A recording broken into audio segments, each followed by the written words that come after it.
స్వాతంత్ర్యం నా జన్మ హక్కు అని ఆచరణలో చూపిన వ్యక్తి అల్లూరి సీతారామరాజు సదా ప్రాతస్మరణీయుడు అని రాష్ట్ర పర్యాటక సాంస్కృతిక సినిమాటోగ్రఫీ శాఖ మంత్రి కందుల దుర్గేష్ పేర్కొన్నారు. అటువంటి మహనీయుల నుంచి స్ఫూర్తి పొందడం ద్వారా రాష్ట్ర అభివృద్ధిలో ప్రతి ఒక్కరూ భాగస్వామ్యం కావాలని పిలుపునిచ్చారు.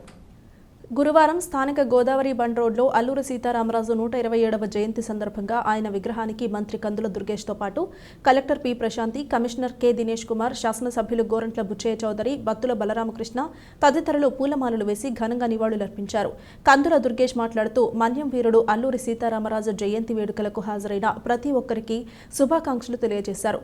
ఈ వేడుకలను ప్రభుత్వం రాష్ట్ర స్థాయి వేడుకలుగా జరిపించాలని నిర్ణయం తీసుకోవడం పట్ల ముఖ్యమంత్రి నారా చంద్రబాబు నాయుడు, ఉప ముఖ్యమంత్రి కొణిదెల పవన్ కళ్యాణ్లకి ప్రత్యేక కృతజ్ఞతలు తెలిపారు. భారతదేశానికి స్వేచ్ఛ స్వాతంత్రాలు లేని సమయంలో స్వాతంత్ర్యం కోసం పోరాడిన ఎందరో పోరాట యోధులలో అగ్రగణ్యుడు అల్లూరి అన్నారు. అదే స్ఫూర్తిని ముందుకు తీసుకుని వెళ్లే గొప్ప సంకల్పంతో రాష్ట్రాభివృద్ధికి పునరంకితం కావాలని పిలుపునిచ్చారు. ప్రశాంతి మాట్లాడుతూ ఈరోజు గొప్ప స్ఫూర్తివంతమైన రోజు అన్నారు. అల్లూరితో ఈ ప్రాంతం వాసులకు ప్రత్యేక అనుబంధం ఉండడం ఒక అదృష్టమన్నారు. గోరంట్ల మాట్లాడుతూ బ్రిటిష్ వారి గుండెల్లో నిద్రపోయిన వ్యక్తి అల్లూరి మన ప్రాంత వ్యక్తి అన్నారు.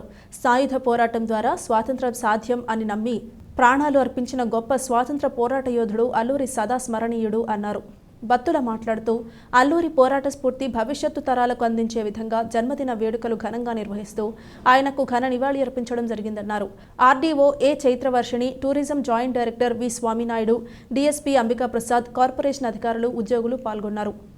అల్లూరి సీతారామరాజు గారి జయంతి కార్యక్రమాన్ని రాష్ట్ర పండుగగా జరుపుకోవాలనేటువంటి నిర్ణయం తీసుకున్నటువంటి ముఖ్యమంత్రి చంద్రబాబు నాయుడు గారికి, ఉప ముఖ్యమంత్రి పవన్ కళ్యాణ్ గారికి ప్రత్యేకమైనటువంటి ధన్యవాదాలు, నమస్కారాలు తెలియజేస్తూ, ఆ రోజుల్లో బానిస సంఖ్యలతోటి ఇబ్బంది పడుతున్నటువంటి మన సమాజాన్ని, భారతదేశాన్ని స్వేచ్ఛావాయువులు పీల్చడానికి వీలుగా ఒక ఉద్యమాన్ని నిర్మించి అది ప్రజల ఉద్యమంగా మార్చి దాన్ని కూడా సాయుధ పోరాట విప్లవంగా రూపుదిద్ది ఈ దేశానికి స్వాతంత్రాన్ని సముపార్జించే విషయంలో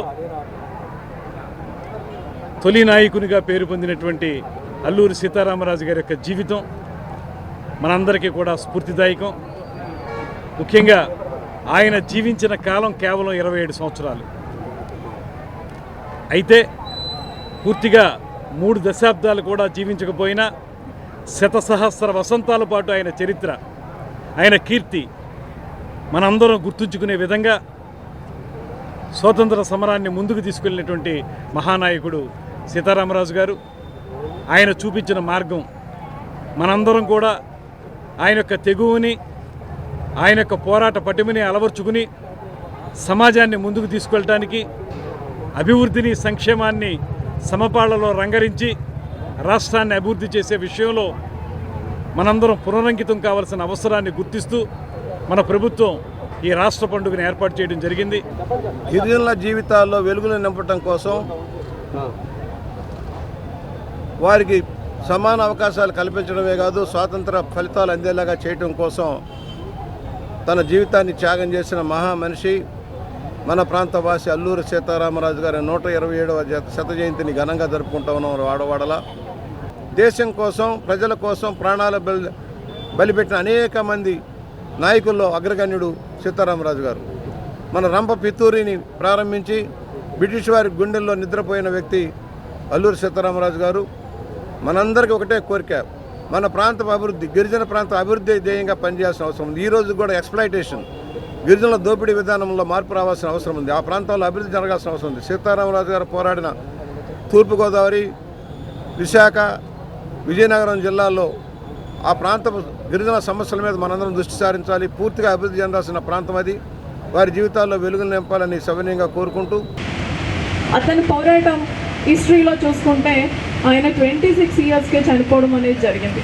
కానీ 26 ఏళ్ళలో ఇప్పుడు మనం చూసుకుంటే యూత్ 26 ఏళ్ళలో ఏం సాధించారు అని అంటే ఇంకా మేము 26 కదా అంటారు. కానీ అది ఆయన కొన్ని వందల సంవత్సరాల వరకు గుర్తించుకొని ఇలాంటి సంస్మరణ దినాలు చేసుకునే విధంగా తన 20 ఏళ్ళ జీవితాన్ని సమాజం కోసం అర్పించడం జరిగింది. మరీ ముఖ్యంగా రాజమండ్రి వాసులకైతే ఆయనతో ఒక ప్రత్యక్షమైన సంబంధం ఉంది. ఆయన విద్యాభ్యాసం కానీ ఆయన పోరాటం అడ్డతీగల ఇంతకుముందే కమిషనర్ గారు చెప్పి రంపా ప్రాంతాల్లో ఇది జరిగింది. సో మనందరం ఇంకా ఎక్కువగా ఇన్స్పైర్ అవ్వాలి. సో ఆయన నడియాడిన భూమి, ఆయన చదివిన స్కూలు, ఆయన ఐడియాలజీని ప్రత్యక్షంగా పంచుకున్న సమాజం కాబట్టి మనం ఇంకా స్ఫూర్తి చెందాలి.